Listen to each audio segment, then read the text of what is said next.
Hello, and thanks for joining this video. Today, we're going to walk you through an important privacy feature in the Microsoft Edge mobile app, website typo protection. This feature helps prevent you from accidentally visiting malicious sites due to typing errors. Let's take a closer look. First, open the Microsoft Edge mobile app on your smartphone. Next, look toward the bottom right corner. Tap on that button to open the main menu.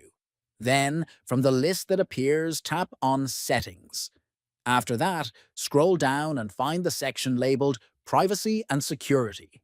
Tap on it. Now, find and tap on Website Typo Protection.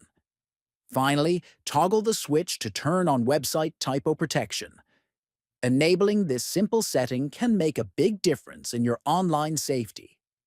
If you found this video useful, consider subscribing for more helpful tech tutorials and tips. Thanks for watching.